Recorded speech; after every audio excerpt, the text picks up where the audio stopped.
در شهر خوجند مسابقه ولایتی عاید به بسکتبال بین کارمندان تشکیلات اداره و جماعت و محله ها برگزار شد. در این چهاربینی ورزشی که با تشبث فدراسیون بسکتبال شهر خوجند راه اندازی گردید، دسته های کانی بادام، اسفره، سپیتامین، استرافشان، خوجند، گلستان، دانشگاه دولتی حقوق بیزنس و سیاست تاجیکستان و دانشکده پلی‌تکنیکی دانشگاه دولتی تکنیکی تاجیکستان اشتراک و مهارت سنجی کردند. مورد به ذکر است که نمود بسکتبال سال در ولایت سوخت از جمله شهر خوجند با دستگیری فدراسیون بسکتبال شهر رشد و یافته ایستاده است. از طرف فدراسیون مذکور 5 سال اینجانب چند مراتبه بین ساکنان شهر و ناحیه‌های ولایت، بین خوانندگان مؤسسات تحصیلات میانه عمومی و بین نورسان و جوانان، همچنین دختران مسابقه‌ها در سطح بلند تشکیلی گذرانیده می‌شوند که این برای رشد و عمومیت این نمود زمینه می‌گذارد.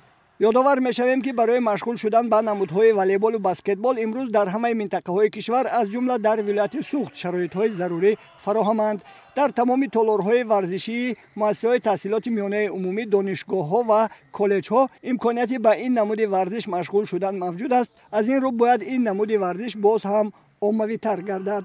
مسابقه ولایتی عاید به بسکتبال با مقصد مستحکم نمودن علاقه دوستی، فراهم آوردن شرایط مشغول شدن به ورزش برای ساکنان جماعت و محله ها، هوسمندسازی دوستداران بسکتبال و دریافت بهترین بسکتبال بازان از بین آنها راه اندازی شده، طول بیش از یک ماه در تالار ورزشی دانشگاه دولتی حقوق بیزنس و سیاست تاجیکستان در سطح بلند تشکیلی جریان گرفت.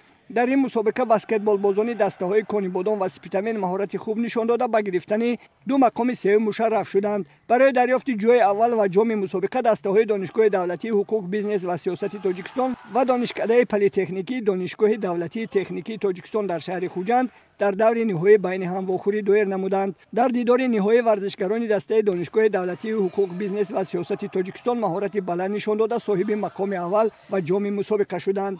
در مراسم پوشیده شوی مسابقه به غالبان و جایزه‌داران مدال و افتخارنامه و جام و تحفه‌های خاطروی را نمایندگان بخش کار با جوانان و ورزش شهر خوجند، رهبریت فدراسیون بسکتبال شهر و سابقه‌داران ورزش در فضای تنتنوی تقدیم نمودند.